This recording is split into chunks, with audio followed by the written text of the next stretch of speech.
ממוצע התשואה השנתי שלנו בסביבות 7% ברוטו, 5.5 נטו אחרי כל המיסים והמסביב, ועליית ערך שאני אומר את זה בצורה עדינה 15-20%, שזה מספרים שאני לא יודע אם אפשר להשיג אותם במקומות אחרים.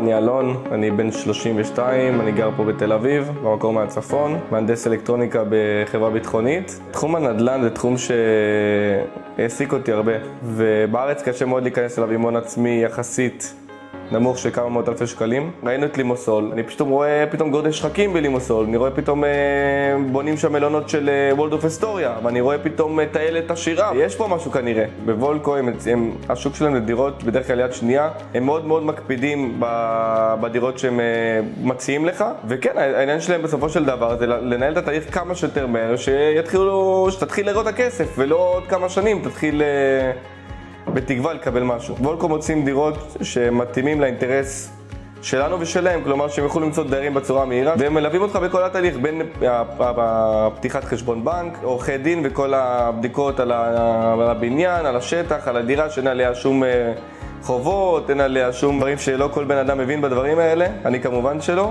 בסופו של דבר יש עניין ששני הצדדים יסכימו, ששני הצדדים יצאו מרוצים, ושהקשר הזה יימשך. ההתעסקות שלי היא בעיקר פעם בחודש, לאיזה 2 דקות, להבין מה היה, לקבל פשוט את השכר דירה.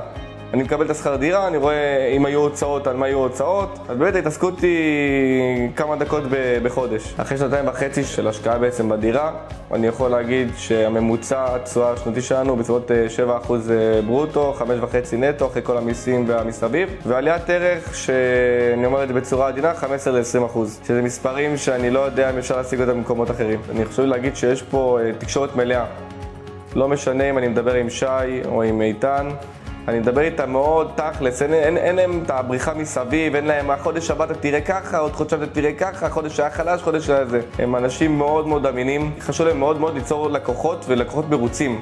שזה מעבר לזה שהם יכולים לדאוג למיליון לקוחות, אבל חשוב להם שהלקוחות להם יהיו מרוצים. אז אני חושב שמי שמעוניין להצטרף לעולם הנדל"ן ויש לו הון עצמי של בסביבות כמה מאות אלפי שקלים, המשכנתאות בקפריסין מאוד נוחות ביחס למשכנתאות בארץ, אז זה מספיק אפילו לרכוש דירה ושהדירה תסגור את עצמה כל חודש. ומי שמעוניין גם בסופו של דבר להיות עם אנשים אמינים ומקצועיים ולישון טוב בלילה ולדעת שהכסף שלו באמת עושה מה שעושה, אז אני ממליץ בחום על וולקו.